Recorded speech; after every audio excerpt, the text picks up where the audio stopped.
Pictures from inside a nursing home in Torquay.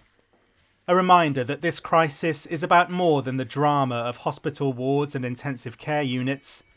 Sometimes it's simply about carers calmly getting on with the job.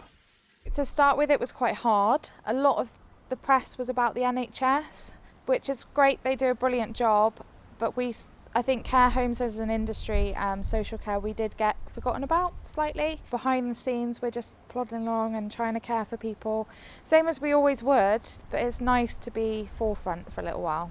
Protective equipment is the talking point that won't go away. Last month, this home's stocks were dangerously low, and they've had to rely on the kindness of the community to make up the shortfall. We've spent a lot of time going round and round and round in circles trying to get enough PPE. We've had a lot of donations.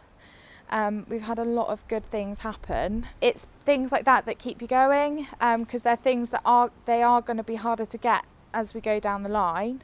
Do you feel as if the government is now finally recognising the crucial role and what care homes are going through? Up until a few weeks ago, I don't think most of them had any idea about what happens in care homes, what we do, the people we look after, and how vulnerable we were. Now the government seems to be exercising greater judgment, but it is quite clear at the moment that we are doing most of the things for ourselves. We're looking after our staff as best we can. They have had to take on the mantle of being many of those residents' family members for all of this period. There has been no one else. So they've had a dual role.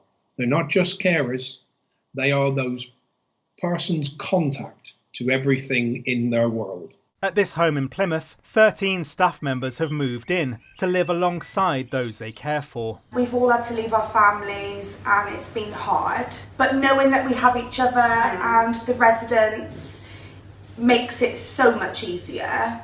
I'm missing my family, really missing them, but the staff understand and they've been absolutely brilliant.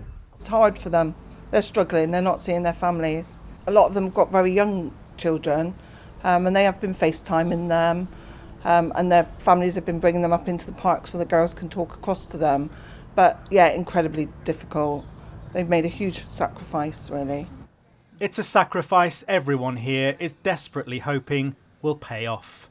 Sam Blackledge, ITV News.